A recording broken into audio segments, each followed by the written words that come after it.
welcome to the Free Kick Podcast. My name is Todd. Today is finally the day that I go over my predictions for the 2020 Philadelphia Union season. Now, I don't know about you guys, but I just love, making these silly predictions and everything and just reflecting over them at the end of the season. Sometimes you look like a genius, sometimes you don't. But, I just want to say, now when I get all my predictions correct, I'm expecting one of you guys to pay for my 2021 season ticket next season. Nah, I'm just kidding, obviously, but maybe I'm not. I don't know. If I do get every one of these predictions right, I expect somebody from the front office, or like I said, one of you guys to do, something just over the moon for me. Because, I think a lot of you guys are going to be happy with my predictions. Maybe some of you guys won't. Maybe you guys are thinking that I'm being too biased to this team and everything. But, hey, I'm trying my best not to be a homer, and if it sounds like I am, apologies. I'm just believing that I'm being realistic. So, nonetheless, let's go ahead and move on and talk about today's topics, which, like I said, include all the predictions that you can possibly make for the Philadelphia Union's 2020 season. First off, I want to talk about the signings and everything that the team made. When I had all my guests on and everything, we alluded to these guys a little bit. We gave our thoughts and everything. So we know that the Union have signed Jose El Brujo Martinez, a center defensive midfielder from Venezuela. We know that they signed Matej Ordovic, the center defensive midfielder from Slovakia. We know that they've re-signed Jamir Montero to a permanent deal from FC Metz, center midfielder. We know they re-signed El Sino. We know they re-signed Aurelian Collin, a center back. And then the latest news, which I haven't talked about with anybody, is the Union signed Norwegian Center Back Jakob Glesnes.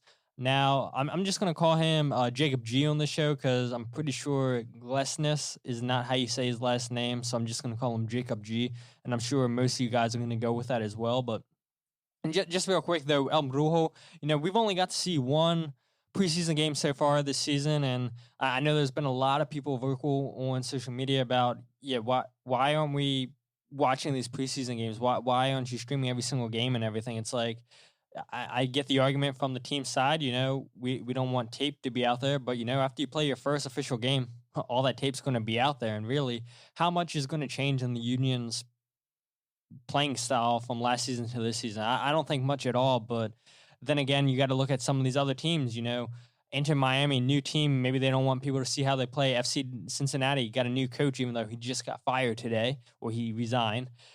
So I guess I have the reasonings, but at the end of the day, I think, we're thirsty for this content. And that's something that the Union need to realize, that people care about this team. They finally care about this team after a historical season last season. They built on it with making some signings this season and everything. And people just want to watch this team, even if it's preseason. And, as preseason goes on, we're going to be seeing the starting 11 go more and more minutes and everything. So don't worry, I'll go over my starting 11, who I think we'll see for FC Dallas next week, so you won't hear it this week and everything. But, hey, it doesn't matter, and I'm sure, you guys can already guess the starting 11 that I'm going with, because I'm sure most of you guys are going with the same starting 11. But real quick, let me get back on topic. Jose El Brujo, I'm happy with the signing, like I said, because he's a young, promising player. He's 25. He's plays in a position where we lack, where, Harris was not fast at all. And this is a guy who comes with speed, aggressiveness. And we saw that already once against, who did they play? Montreal. Yeah, Montreal's the only game we got to see them stream. And he got a yellow card, I believe, that game. But there's a guy who's not going to shy away from making a tackle. There's a guy who's super duper fast. And I'd love to see that from a defensive midfielder, not somebody who's just going to point like we all get on Harris for doing and everything. There's a guy who, wants to win the ball back fast and then start that transition right away. And then the same can be said for Ordovic.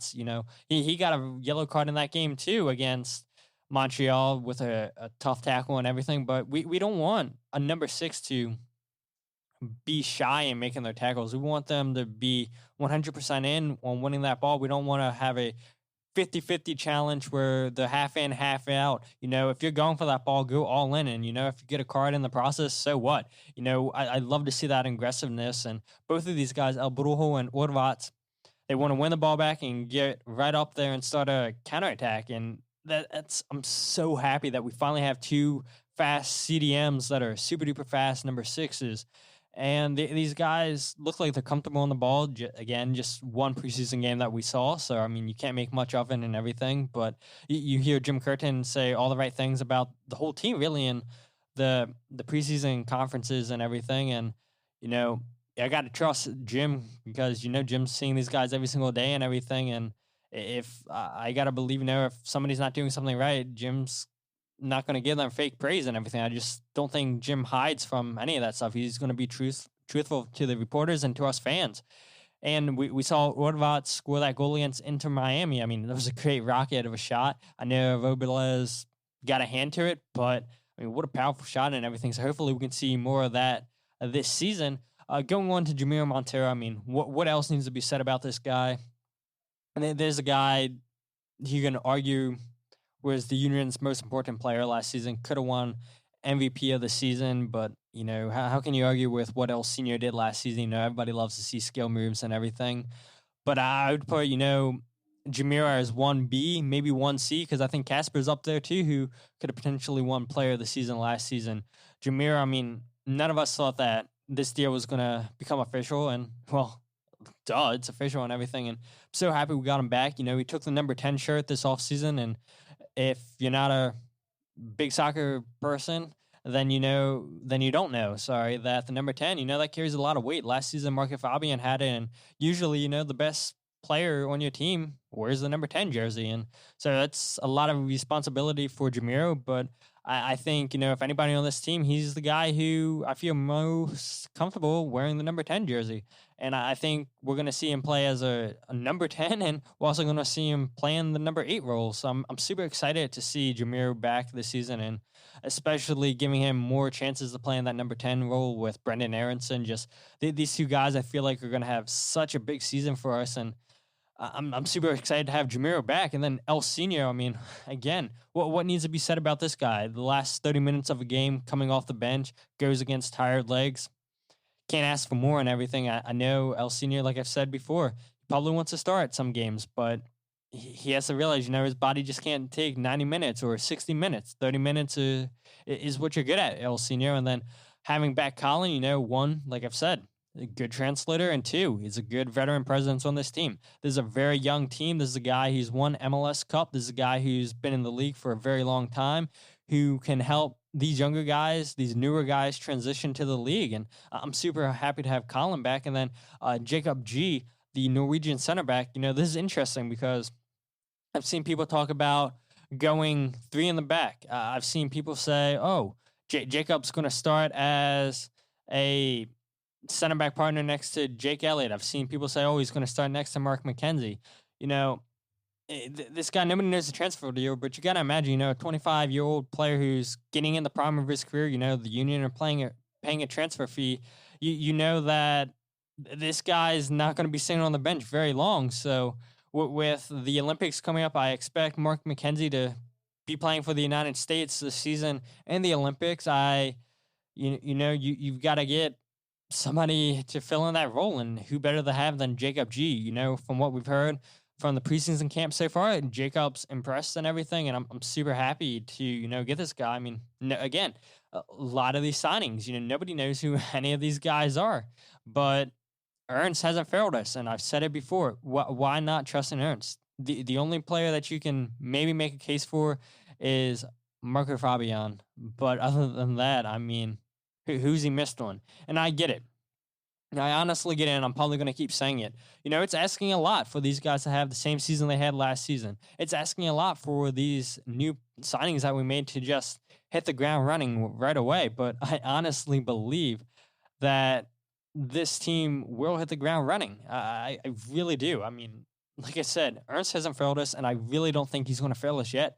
And I do believe that the team did enough this transfer window. I know fans have been calling for another striker and a number 10, and I know a right back as well, but I know the window is still open for MLS, but if something happens before the window closes, great, but I honestly can't see it. And I know, spoiler alert, today the Union announced a partnership deal with Subaru to become the new stadium sponsor, calling the stadium Subaru Park. Super excited for that. Jay Sugarman, the Union's owner, came out and said, yeah, we still got more resources for the club and everything. We can still make some things happen and everything. So that's great and everything. I mean, words don't really mean much to me. Let's put your money where your mouth is. So I don't know. You can say all this great things and everything, Jay, and I do believe that there is money to be spent and everything. But I know you said it before. You'd rather have five $1 million players than one $5 million player. But this team, these fans, us, we deserve. I feel like a big money signing, and I know Jameer was our big money signing. But when you look at what these other teams are doing, they're spending 5 million plus on one player and everything, and those teams are hoping that player can be a game changer. And I know everybody says, "Oh, let's get Bartelli in here." I don't know. I mean, yeah, it would be nice to see us pay a transfer fee that most teams in MLS are paying, but I don't know, man. I really don't know. But anyway, my main concern was, how does this team replace Jamiro and Harris? Well, that's easy. They solved the Jamiro problem by making that move permanent. And like I said, they got younger and faster with Orvats and El Brujo as the number 6. And, nobody is going to say, oh, yeah, we're not going to miss Harris because he was a great leader and he was great at set pieces and everything. Just the one thing that we all get on Harris for is he just lacks defensibility, all the finger pointing and everything. And that Toronto game, I'll never forget it. Just the 2 goals that Michael Bradley scored, just because Harris never tracked back, and we saw it multiple times last season. But I love Harris and everything, but I'm super excited to have Woodvats and El Brujo here, 2 younger guys that are gonna fight it out for the number 6 role. And yeah, I'm looking forward to the flexibility for the lineup this season. I mean, the possibilities going with the standard 4-4-2 diamond, going into a 4-2-3-1, going to a 3-5-2, like a lot of people want to see Glesnes or Jacob G, Mark McKenzie and Jack Elliott be the 3 center backs. And I know Jim Curtins came out and said there's a chance that they could go with a 4-2-2 this season with 2 number 10s, whether that be Elsinio and Brendan Aronson, or Brendan Aronson and Jamiro, or Jamiro and Elsinio. I mean, I don't know. I mean, Jim Curtin has flexibility, and I'm super excited for that. I think this is a team that we're stacked in 2 in each position, where, if let's say, if Casper gets hurt, I'm comfortable putting Andrew Wooten in there with Sergio Santos. If, Anthony Fontana has to play for Bedoya for a couple games, I'm comfortable with that. If Matt Vial has to play for Kai Wagner, which I don't know, if Kai Wagner doesn't get better here within the next week or so, we might be seeing Matt Vial be the starting left back against FC Dallas. But I'm just really confident in this team, and I think a lot of fans are too as well. But that's just my thoughts on the signings. And do I think if the Union have done enough? My answer would be yes. Yes, I do think they have done enough. But let me go on and give you guys my predictions for who I think will lead the Union in assists this season. So last season, the leaders in the assists were 1, Harris, with 10 assists in 34 games. Number 2, Jamiro, 9 assists in 26 games. Elsinio with 8 in 28 games. And Kai Wagner with 8 assists in 30 games. Now, I think right off the back, a lot of you guys are probably going to say, oh, this is an easy one. You see Jamiro had 9 in 26 games last season. Well, let's get Jamiro to play all 34 games this season. And I think Jamiro is going to be the leader in the assists this season. I think he's going to have 12 assists, and he played primarily as a number 9 last season. But like I said, he's going to get a chance to play the number 10 with Brendan Aronson. And I expect, Jamiro is going to take shots and everything, but unlike Marco Fabian, where he was just constantly taking shot after shot after shot, I think Montero is going to link up with Sergio and Andrew and Casper up top and just pile on the assist. And I'm super excited for this midfield this season. I mean, you just look of a midfield of Orvats, Bedoya, and Montero on top of the diamond, or Orvats, Bedoya, Montero, and Aronson at the top of the diamond. I mean, and then you throw in El Brujo. And man, I'm super excited. I know there's just a lot of what ifs and everything, but this team, honestly, man, they're going to surprise so many people out at the end of the season, I feel like. And hopefully more fans, believe that the team's done enough, then those fans that don't believe. I want to see, most fans happy with what they've done this offseason and everything. And I know there's always those questions of, oh, you could have done more, because every team, honestly, let's be honest, every team can do more when you're looking for how much MLS teams are going for nowadays. I mean, Jay Sugarman being one of the cheapest owners in the league, he can definitely afford to pay more transfer deals. And then the money coming in from Subaru. But I don't know. Maybe by the time this episode's out and everything, maybe we're here. The Union spend $5 million plus on a player. I don't know. Don't get your hopes up though. But honestly, I'm really happy with the way the teams are. The team's set right now. Who will lead the Union in goals next season? I believe that's probably going to be Casper. But last season, Casper had 15 goals in 26 games. Second was Marco Fabian with 7 goals in 23 games, and in third place was El Senior with 5 goals in 28 games. Like I said, I think Casper's going to lead the team in goals. I think Casper's going to have a huge season. I think he'll go on and score 21 goals next season. And maybe that's going to surprise some of you guys. I'm saying that Casper's going to score 21 goals. But, if he stays healthy for the whole year, he's a strong physical striker. He doesn't give up and everything. He's not afraid to shoot with his left. He's not afraid to use his head. He's not afraid to use his right. This is a guy who I think, honestly, a complete striker for us. And I know there's a lot of quote-unquote pundits out there saying, oh, Casper, he's just a one-hit wonder. He's not going to perform to what he did last season. Well, there's a reason he was playing in clubs in Germany. There's a reason why he was playing for, I wouldn't say top clubs, but clubs that were no slouches and everything. And yeah, he got hurt and everything, and that's why he had to come to MLS and everything. But 15 goals in 26 games for a striker that's not even a designated player, that is a really, really good return.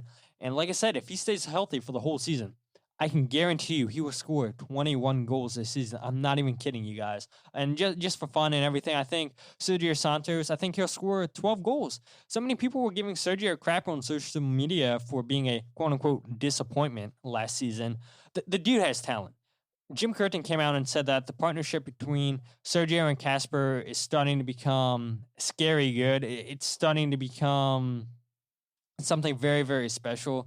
And we've seen these guys already get goals this season by having nice link-up play in the preseason. We've seen the pace last season of Sergio Santos. This dude got into so many good positions last season. And just looking at his stats, last season he had 17 games played and only 4 goals. But it's not terrible. I mean, every time this guy came on the field, defenders were scared just because of how fast he is and everything. And I know, he scored 2 crap goals and everything. I think it was against New England. But I don't care, for a striker, you got to be in the right position at the right time. I don't care, if it's an easy tap in, the goalie's not in there. You got to be in the right position. And Sergio and Casper, they both seem like they have a knack for being in the right position at the right time. Sergio, he can open up space so well just because of his pace. I got to imagine Sergio is probably the fastest player on this team now with Fafa Pico gone.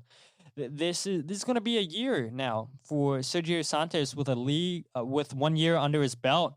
He'll show everybody why the Union brought him, why a team in Mexico wanted to sign him before the Union were able to. He'll show why the Union paid $600,000 the year prior to him playing for them last season. This guy has potential, and there's no reason why I don't think Sergio Santos can't score 12 goals. He'll get more opportunities this season. And I'm super excited. And so I hope you guys believe that Sergio Santos is going to have a breakout season this year for the Union.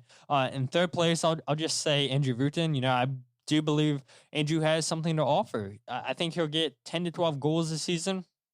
If you look how many times a player has come into MLS mid-season and adjusted to the league, that hasn't really happened that much. Not many players are coming into MLS and just kicking the ground running and everything. And Andrew Rutten, it took him some time to he said it, I wasn't in MLS shape and everything. He's like, the league kind of caught me by surprise and everything. And I know he's hurt right now in preseason, so hopefully, he can come back healthy and everything. Hopefully we can see him before the season starts and everything. But if he can get healthy before the end of preseason and he doesn't have to adjust to a new team, a new league, a new city, I think he's going to be just fine. There's a guy, his first touch, scored a goal, but he was offsides. There's a guy who, just like Sergio, just like Casper, I believe, can get in the right positions and everything. if he can stay healthy, and I know there's a lot of what ifs with this team. What if?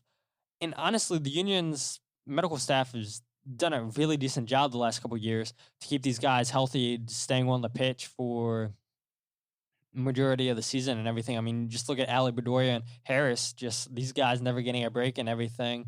So I expect the Union, or fingers crossed, going to stay healthy. And if Andrew Wooten can come in healthy, can just get better from his injury he had this preseason, play in at least one preseason game, I think he's going to be just fine. And just because he's our biggest signing, I'll throw in Montero there. I think he'll score 8 goals this season. What more do I have to say about Montero? Especially with him getting chances to play in the number 10, that's opportunities to score goals, 1 and 2 assists, and we'll take that, won't we, guys? 20 points in 34 games from Montero. If he gets 8 goals and 12 assists, we will definitely take that. And that is exactly the kind of production you want from a DP signing. And I think we will get that from Jamir Montero. Now, going over who I think will lead the team in assists and goals and everything, I'll just jump right in. The team MVP, I think that's going to be Casper. Like I said, I believe he'll score 21 goals this season. I think he'll bag 5 assists. Like Jim has said, like I said, Sergio and Casper have started to get a good connection between each other. And I think, we're going to see Casper assisting Sergio multiple times this season. I'll say 3 out of his 5 assists will be to Sergio. I don't know. I just came up with that at the top of my head. His 3 assists out of his 5 will be to Sergio Santos. So let's see if I'm right. But I think his hold-up play for MLS is just phenomenal. I think for MLS standards, I think, again, I might be biased and everything, but I think Casper is one of the best hold-up strikers in MLS. And I wouldn't be surprised if Casper stays healthy this season, if he gets 21 goals, gets 5 assists, or if he just gets 20-plus goals. I don't even care about the assist. I wouldn't be surprised if Casper leaves after this season. I really wouldn't, because by the time MLS season ends and everything, the winter transfer window opens over in Europe, and what do teams lack in the winter? They lack goal scorers. And if Casper can stay healthy, score 21 goals, 20-plus goals, I would not be surprised if some European team came and said, hey, this guy has proved that he can stay healthy again. This guy has an art for scoring goals. Here's a transfer fee for you, Union. And if the Union got an offer like $6 or $7 million for Casper, I honestly can see the team selling Casper and everything. And, it would suck. I mean, I've said it last time. It sucks because we know that we're going to lose our best players. That's just the kind of league that MLS is. But if they can lose players and replace these guys, I'm 100% okay with that. Because that means that, 1, Ernst is doing a good job scouting these younger players in Europe that aren't making it out there, letting them establish themselves in MLS. And 2, that means that the academy is working. And as much as it sucks, getting these players jerseys and everything and only getting to enjoy them for a year or 2, it sucks. But that doesn't mean that we can't support these guys wherever they go after we sell them and everything. And I don't know, maybe I'm wrong. Maybe Casper says, you know what, F Europe and everything. The Union gave me a chance and everything to prove myself here, that I'm still healthy, that I still have it. And maybe I'll give it two more seasons for these guys. I don't know. That's just me talking and everything. But I honestly would not be surprised if Casper stays healthy. He will be sold to Europe next season. Now, there's a guy who I've caught on plenty last season that early on when I was asking people, what are the thoughts on Andre Blake? Will he rebound? Honestly, I'm going to go ahead and tell you guys, I don't think so. I honestly don't. I know the Union, they got a new goalkeeping coach, and I think that will help Andre Blake next season. But I want to see Andre Blake's distribution and decision-making improve from last season. Both of those lacked so bad last season. But I honestly think that Andre Blake's best seasons are behind him. I think he'll keep 9 clean sheets, which will be an improvement over his 3 from last season, sure. But in my opinion, Andre Blake's always conceded way too many goals for my liking, and I expect we'll see Andre Blake to concede anywhere between 35 to 40 goals this season. And that's more than a goal a game if he does concede 35 to 40 goals this season. Yes, Matai, Orvats, and El Brujo will help cover for the defense this year. But I expect we'll still see more blunders from Andre Blake. Last season was such a disappointment. I know there's a lot of rumors out there that, Andre Blake wasn't healthy. Andre Blake was hurt and everything. But even then, I'm still not buying it. The time to sell Andre Blake was in 2017, in my opinion. So for fans that are saying, we can still sell Andre Blake, we can still get something for him, I don't think so. Yes, it helps that Jamaica is now in the top 50 of the FIFA rankings and everything for countries, but who's going to want Andre Blake after last season? And even if he does surprise some of you guys with having a big season this season, I still don't think a team in Europe is going to come for Andre Blake. I think Andre Blake's as high as he can go as a MLS keeper. Yeah, he's durable, I guess. I mean, he stays healthy for the most part and everything, but just even with a new goalkeeping coach, I don't think that his distribution and decision-making is going to be an improvement from last season. I really hope that I'm wrong. I really hope I am, but just the mistakes I saw from Andre Blake last season, and whether or not he was injured or not, that was enough to turn me away from trusting Andre Blake to have a rebound season from this season. Now, I want to go ahead and talk about the U.S. Open Cup / League Cup predictions real quick, but I'm not going to lie to you guys. I'm not giving my prediction for the League Cup. I don't care about this competition. Now, of course, we'll all care about this competition if they win it, but for the time being, I don't care.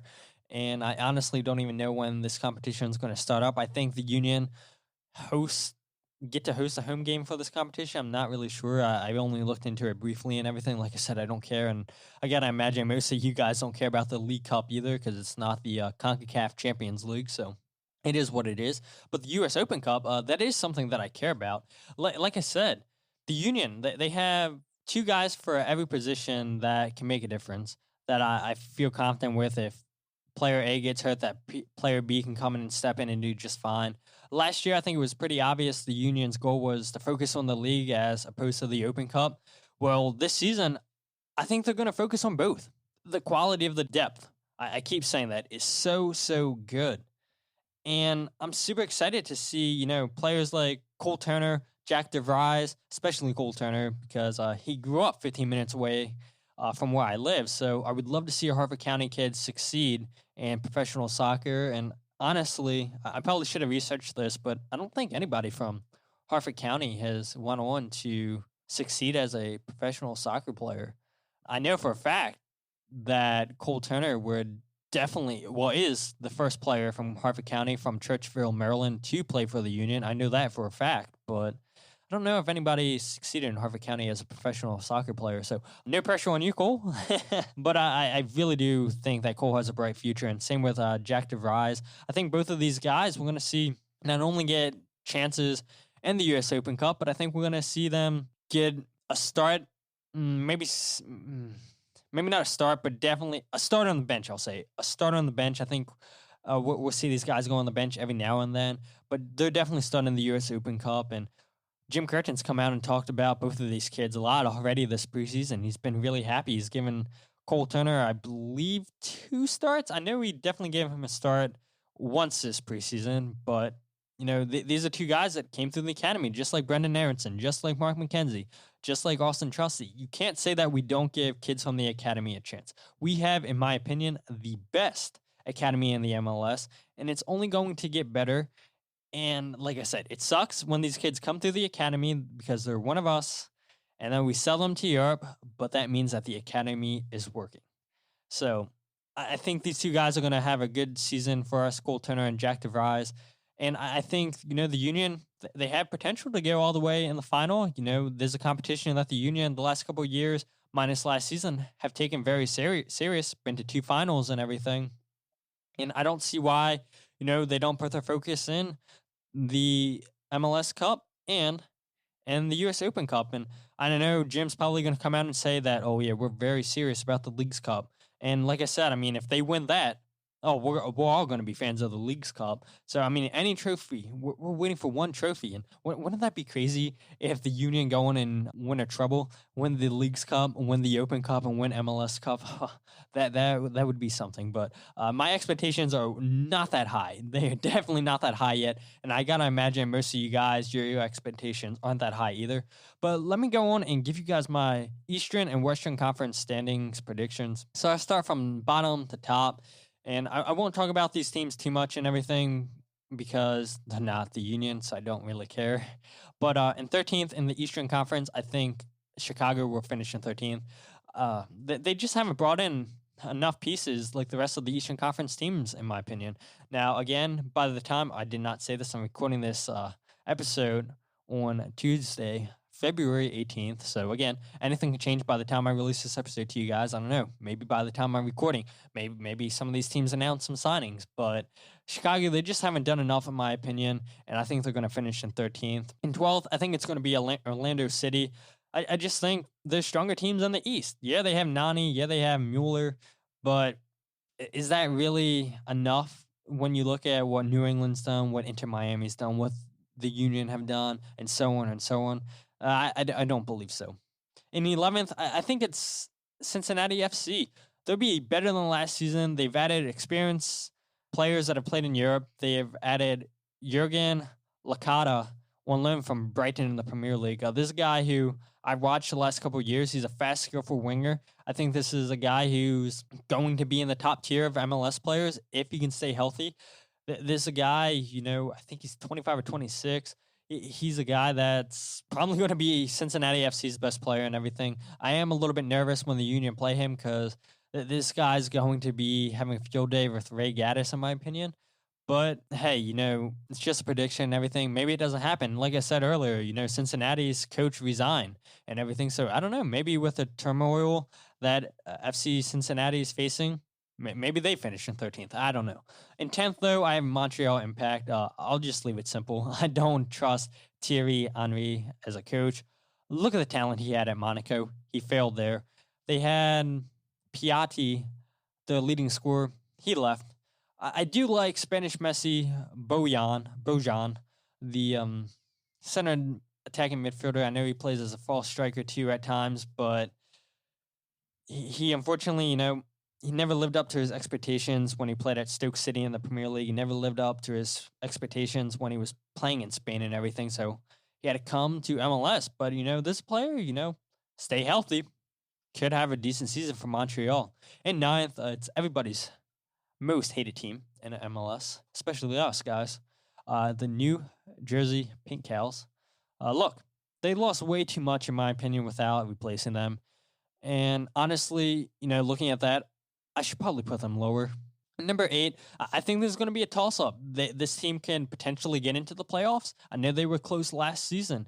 They played really well when Bruce Arena took over. They were unlucky not to get into the playoffs, in my opinion. Once Bruce Arena took over in New England Revolution, they started to put together results. They looked a lot better defensively than they did under Brad Friedel. I am excited to see their new Polish striker, Adam Bukska. I'm probably pronouncing that wrong. Don't really care. But I'm also excited to see ex-Manchester United left back Alex Butner in the MLS. I know he didn't set the world on fire at Manchester United. I know he didn't set the world on fire for the Netherlands national team. But, anytime an ex-Manchester United player comes into the league, I'd love to see these guys up in person because, never got the chance to go see Manchester United play over in Europe and everything. So to see these players, Wayne Rooney, Nani, Bastian Schweinsteiger, now Alex Butner in person, hey, I'm all for it. Now, number 7, I have Inter Miami. I think, like I said, them in New England, this is a toss-up. This was my toughest decision, in my opinion. New England can make a case to be in 7th. Miami can make a case to be in 8th. But I ultimately think Inter Miami will get into the playoffs in 7th. They have a good mix of MLS veterans in Will Trapp, Luis Robles, AJ De La Garza. Plus, they added promising players in Matthias Pellegrini, Julian Carranza. And they finally got their guy in Pizarro, their center attacking midfielder. I guess he can play as a false 9 and everything. But this is a good mix, like I said, of MLS veterans and young, promising players, and then they get their guy in Pizarro. No, they didn't get Edison Cavani. No, they didn't get Lionel Messi. No, they didn't get Cristiano Ronaldo. But, I like their moves and everything. I think for a team, their first year in the league, I think they did it the right way. And with the Beckham ownership group, and now it looks like Qatar Airways are going to be their shirt sponsors, which I think I saw that's going to bring them $234 million to the club. Man, that's money that European teams have and everything now. Now they can really go out there and get themselves a Neymar or a Messi with that kind of money. But no, I think they did it right with, not bringing in a huge superstar, even though their fans, I'm sure, would love a huge superstar there. And I expect Inter Miami to finish in 7th. In 6th, I have Columbus Crew. They got their man in Lucas Zelarayan from Tigres. They brought in Darlington Nagbe. He should help shore up that midfield that looked a hot mess last season. So they finally found their replacement for Higuain and Zelarayan. And I think Columbus, after that horrible season they had last season, they will get into the playoffs in 6th. In 5th, I have DC United. Losing Paul Arriola hurts definitely because he tore his ACL in preseason. But, besides that, they got to figure out a way how to replace Wayne Rooney, to replace Acosta. Those would definitely be tough moves. But they go out and make a trade with Atlanta for Julian Greisel, and they brought in a new DP signing in Edison Flores, who will look to provide Kamara with a good service. So, no, Kamara isn't Wayne Rooney. No, he isn't Acosta. But Edison Flores, it looks like DC United, that was their man that they wanted to get this winter transfer window. They got their man. And then adding Julian Greisel, that's a really, really good move too, in my opinion. So I have DC United finishing in 5th. In 4th, I have Toronto FC. Toronto, they went 13 games unbeaten before they lost the final last season. They got a much-needed winger in Pablo Piatti. He's 30 years old and everything. He was playing for Espanyol over in La Liga. There's a guy who, how much does he have left? But I think he's going to have enough for MLS standards and everything. So I know that the Toronto team is going to be super excited to have this guy on their team, and they didn't lose much of anything. So there's a team we know went to the MLS final, and you add a piece that they were lacking. How much better can these guys be? I think they're going to be very well. In 3rd, I have Atlanta United with a front 3 of Pity Martinez, Jason Martinez, and Ezekiel Barkel. They have the potential to be the best front 3 in MLS. Then they go out and sign a Brazilian center attacking midfielder, Rosetto. I think I'm pronouncing that correct. I don't know. Who they're hoping, can be like Miguel Almiron. Then they go out and sign Manuel Castro, a 24-year-old Uruguayan right winger on loan. This is giving them depth pieces and everything. Yeah, they might not look strong defensively this season, but they still have Miles Robinson. They went out and bought a right back from Portsmouth. I forget the guy's name. I'm blinking on it. But, there's a team, I think their focus is going to be a little bit more on the CONCACAF Champions League and everything, so I think they're going to take a little bit of a fall. That's why I have Atlanta in 3rd. In 2nd, I have Philadelphia Union. I'll go over my predictions for them right after I talk about the number 1 team in the East. I think that's going to be New York City FC. I'll keep it short, sweet, and simple. They haven't done anything in the window, but they also haven't lost anybody either of value. So I think NYCFC will finish first in the Eastern Conference. And the Philadelphia Union finishing in 2nd and everything, and I'll go over that. Sorry, right after I give my predictions for the Western Conference. I'm just going to fly right through this. I think from 13th to 1, I have Nashville in 13th. 12, I have Vancouver Whitecaps. 11th, I have Houston Dynamo. 10, I have San Jose. 9, I have Real Salt Lake. 8, I have Sporting KC. 7, I have Colorado Rapids. FC Dallas, I have in 6th. I have in 5th. I have Portland Timbers. And I have Minnesota United in 4th. 3rd, Seattle Sounders. 2nd, LA Galaxy. And 1, LAFC.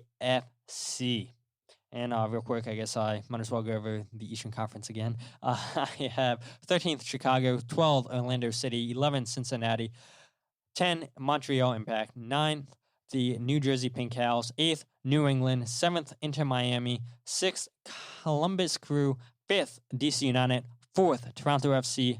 3rd, Atlanta United. 2nd, Philadelphia Union. And 1st, New York City FC. Now, let me go ahead and tell you guys why I think I have the Union in second place. So, honestly, I think the Union will break their records in back-to-back years. They're going to break their most wins in a season. I think the Union are going to get 17 wins this season.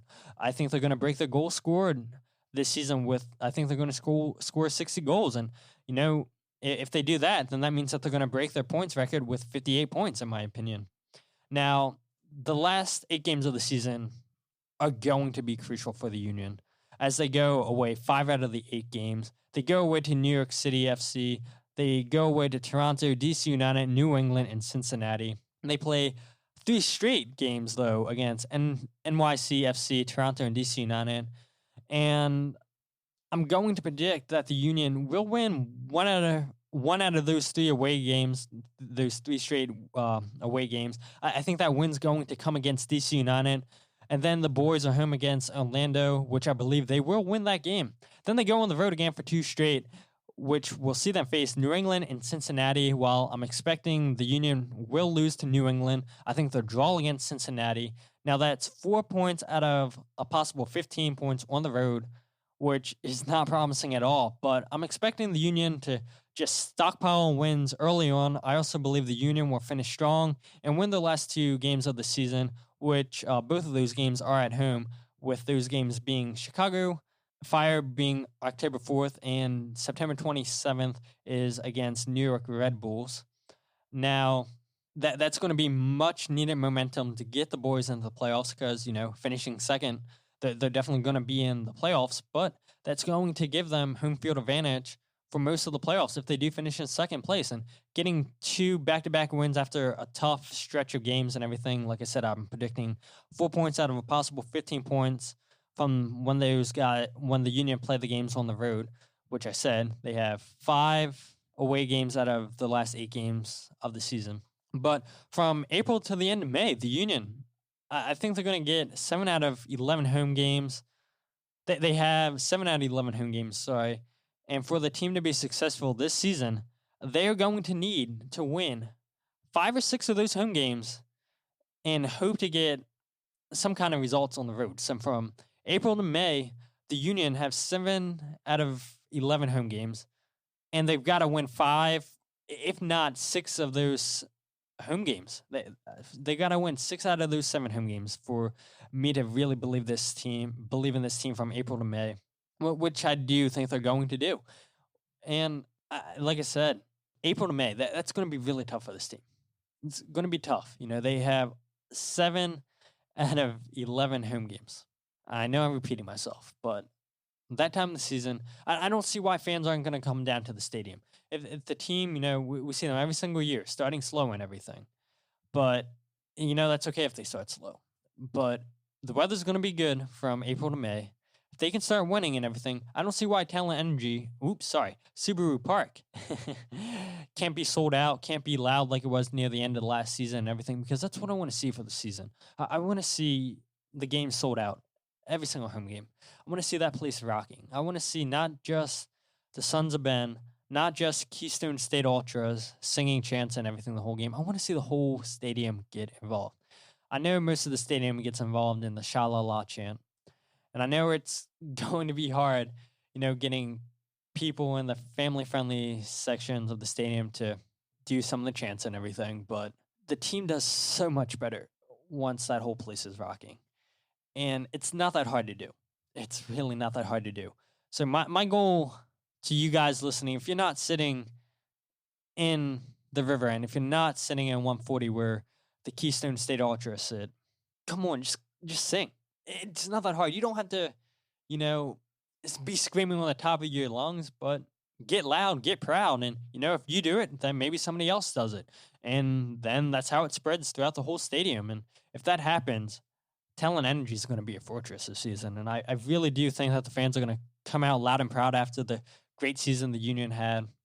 And it's going to be a great season. Now, If you guys are curious, I'll just go ahead and predict, the games I think the Union are going to win. I'll go over the schedule real quick. So February 29th, the first game of the season, that's against FC Dallas. I think that's going to be a draw.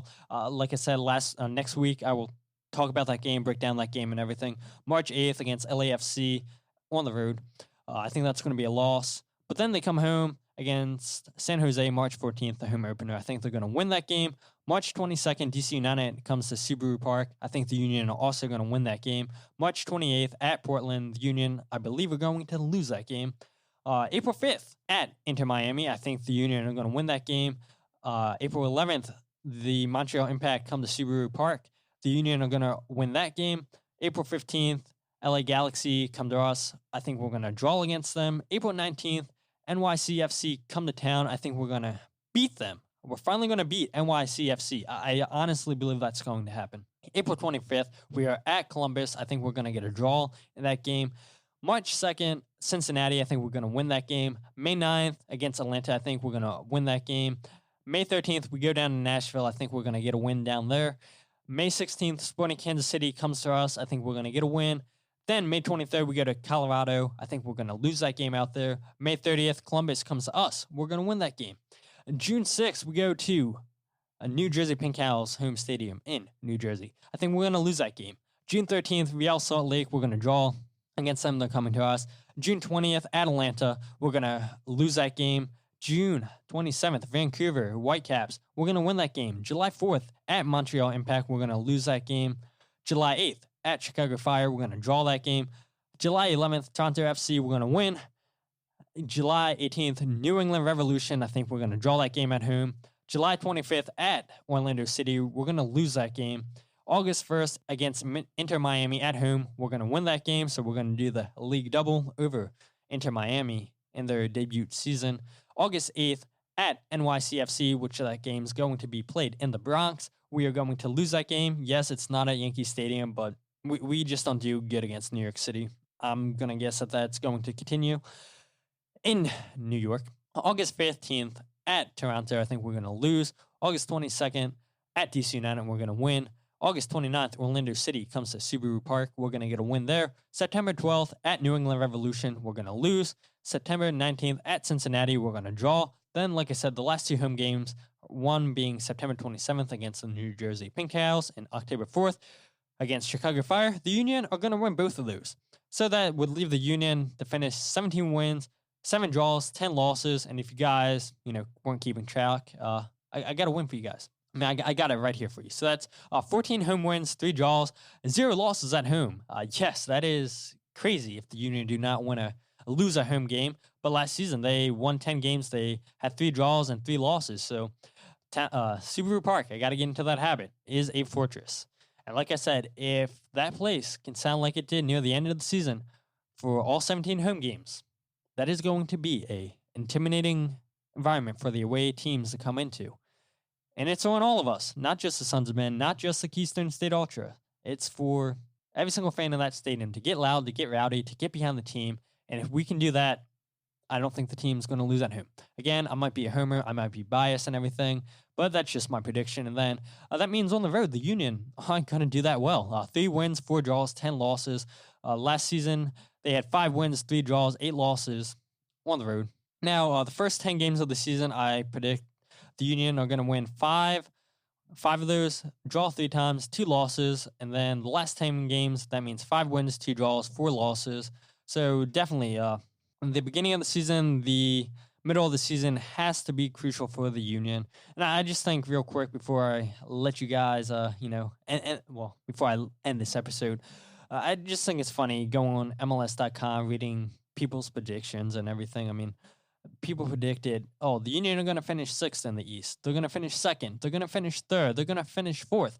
They're going to finish 7th. They're going to finish 2nd. They're going to finish 4th. But really, 6th and 7th?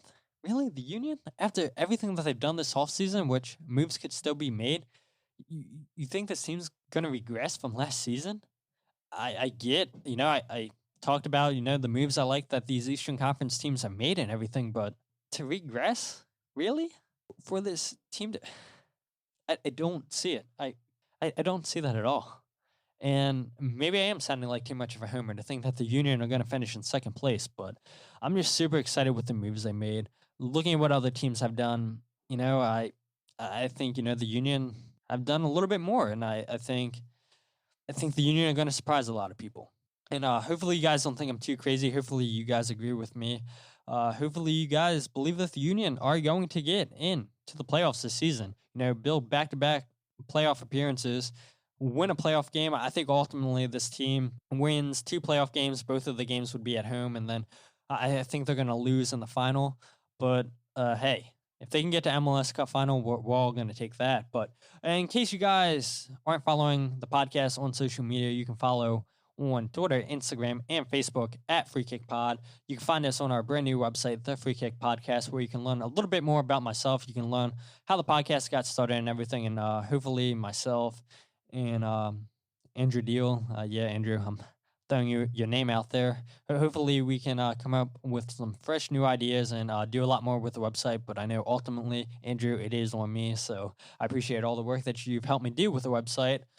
But, I can't wait for the season. It starts in about a week and a half. And for all you fans that are going down to FC Dallas to the official home opener game of MLS season, the 25th season, hopefully you guys break the noise and everything. Bring the noise. Like I said, next week I will predict that game and everything, tell you guys why I think it's going to be a draw and everything. But thank you guys so much for listening to this episode, and here's to a successful, or I should say sexy season for the Philadelphia Union, because my name is Todd, and this is the Free Kick Podcast.